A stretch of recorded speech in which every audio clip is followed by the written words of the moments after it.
it wasn't long ago you could turn on the TV and there would be these talking heads saying, I think this is the end of the Republican Party. It's over. It's really this Tea Party, this divide in the party. I believe the Republican Party is all but done.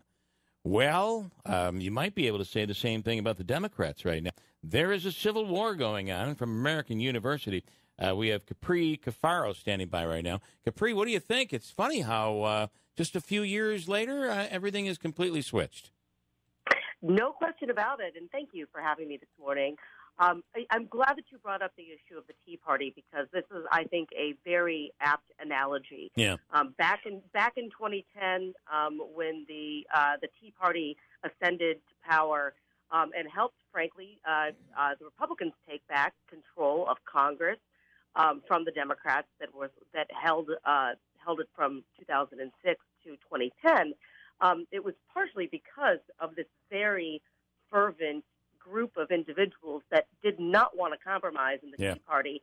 And what we're seeing is a very similar pattern, almost a decade later, of extreme progressives that are very married to their ideology, that did help bring the Democrats back into the majority, but at the same time, are a thorn in the side of leadership. And that's what we're seeing right now. I got to tell you, going into this, we're in the 22nd Congressional District where Anthony Brindisi defeated Congresswoman Claudia Tenney.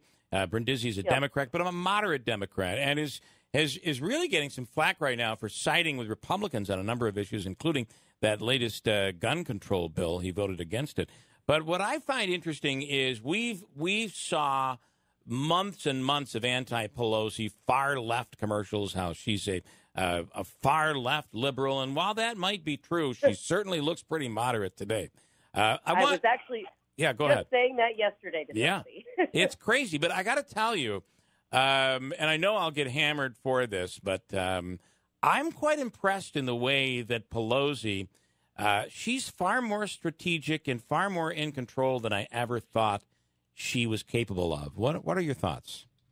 Hey, look, as an Italian-American woman, I can say never underestimate the power of an Italian-American woman. Yeah. That's real, academic precision there. But in all seriousness, I mean, Nancy Pelosi, say what you will about her, and she has been, sort of public enemy number one for Republicans in political ads for a very long time. Yeah. But she is someone that understands this town, that understands Washington, D.C., understands how, things work. She's a pragmatist and a realist. She was very strategic when she was Speaker the first time. And even if you don't like the Affordable Care Act, you have to give her credit that she managed to pass that bill and to hold together her caucus to the peril of some of those members who went and voted for the Affordable Care Act or Obamacare in 2009 to go on and lose in 2010. But she knows how to whip votes. And I think that what is happening is she is having a little bit of I think she's frustrated because these progressives, are not willing to, I think, accept the power structure in Washington and are willing to do their own thing. Frankly, a little bit like Donald Trump, going directly to the people, being on Twitter, using social media, and, ignoring the hierarchy. We're talking to Capri Cafaro from American University School of Public Affairs. Capri, you were also in politics yourself, right? That's correct. I served a decade in the Ohio State Senate. We have term limits there, so I served for a total of 10 years, almost 4 of which I served as minority leader. So I do have some experience in whipping votes myself, and also working across the aisle. I served in the minority. The Democrats were in the minority for the entire time I was in office, at least in my chamber. And so I have had some experience in what it means to collaborate across party lines.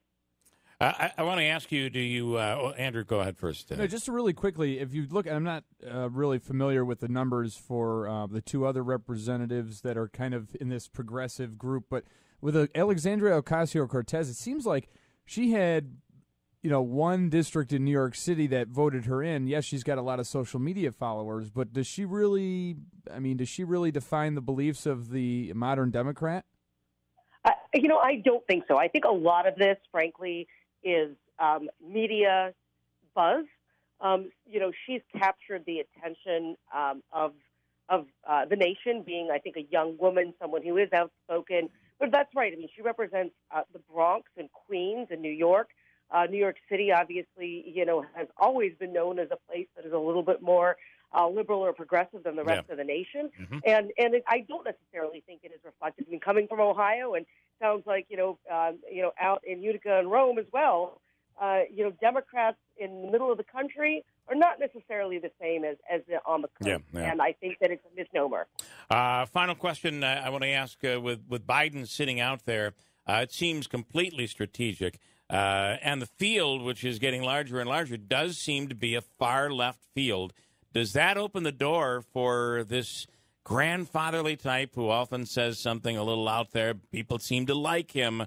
Does that keep the door open for, he lets the far left beat each other up, and he just kind of comes in as the moderate that's going to sweep things up? What do you think?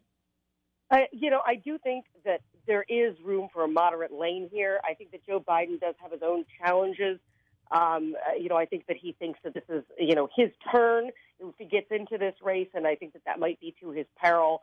That's kind of what hurt Hillary Clinton. So he may not be able to raise money. There's some challenges there, but I do think that because the progressive lane is so crowded, whoever comes in as a moderate, I think, has an opportunity to really clear the field and accrue enough delegates to get the nomination, because the rest of the progressives are competing with each other.